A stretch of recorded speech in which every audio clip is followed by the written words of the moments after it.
Tell me this, and I've had some experiences with it, but tell me about what can happen if you write somebody a check. What can happen? If you write somebody a check. If I write him a check, if I go, Joe Blow's out here, I come by a yard sale. He's got a John Deere mower for sale. So I say, buddy, I'm going to write you a check and buy that lawnmower. I don't know him. Right. I'm coming through Kingsport, and I see it in the front yard, and I write him a check and give this check to a stranger. What are the dangers involved? Some of the dangers, especially if you don't know that person, is that check could be altered. Some people will put numbers on top of the check, or they'll get your bank account number off the bottom of the check and try to use that to order stuff or do things. When you go online and they say put your routing number, put your checking number, once you give your check, those numbers are there for other people to see as well. Right.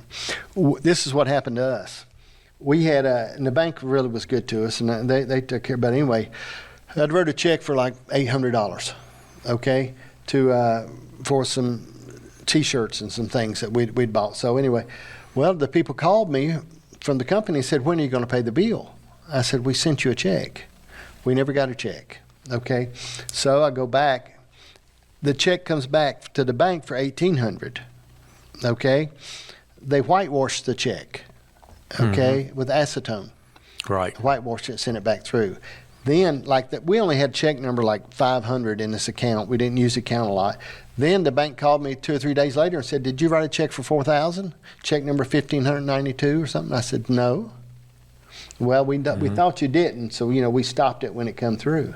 Right. Once they get that check, and my daughter had an issue. She wrote a check at a yard sale.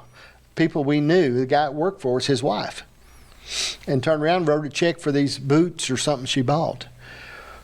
She ended up looking, this girl took the routing number, paid her life insurance, paid her phone bill, paid her power bill, once she got that routing number, and started paying all this stuff. It was about the bank reimbursed her, and then the girl got in trouble for some other stuff, and she ended up getting that money back again about 3 years later.